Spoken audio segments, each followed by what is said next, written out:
这里是成都最大的一个二手机批发市场，很多网友在网上买手机都害怕被坑，害怕是修过的。那么今天我就会教你们一招，就是可以避免掉90%的一个坑。众所周知，网上很多博主都说这个爱思沙洛可以改，但是你再怎么改，这个爱思沙洛它也能反映出你这台手机到底有没有修过。这也是为什么全网没有一个博主告诉你们如何去看这个爱思沙洛的一个报告。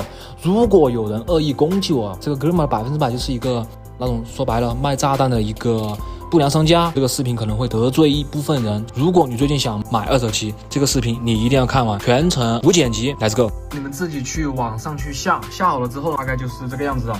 先讲讲这台手机吧。这台手机是12 Pro 256G 金色。这台手机来自哪里？来自广东佛山。我表哥是个托尼。我也不知道找谁买的，反正是被坑了。因为这台手机的话是一个港版，并且修过的，而且屏幕还换过的。那如果你现在有苹果手机，赶快下载这个 APP， 我们一起来看看你的手机有没有问题。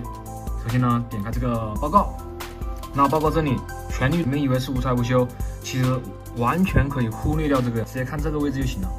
看有没有？这里有显示时间，但凡这个时间差距超过2个月，或者说1个多月，多半都是有问题的。你不信的话，你可以看看这个叫啥？电池的一个序列号的话是2020年12月20，这个是没有问题的。但是你看见这个主板没有？21年，这个手机明明就是20年激活的，对吧？它这个屏幕却是21年的，你觉得这个事情正常吗？很明显的不正常。所以说，像这种过主板的这个屏幕，看见没有？时间也对不上。这个的话是12月12日，这个的话是10月份的，屏幕是10月份，这种的话差距差2个月的也有问题。怎么去区分你的手机有没有拆过有没有修过？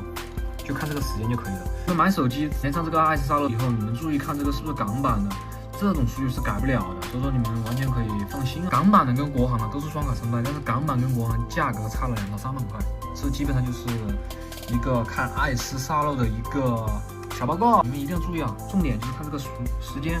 如果还有什么不懂，或者说你们不知道怎么看的，你们可以把你的那个啥图片发给我，我帮你免费看一看，这些都小问题，都无所谓。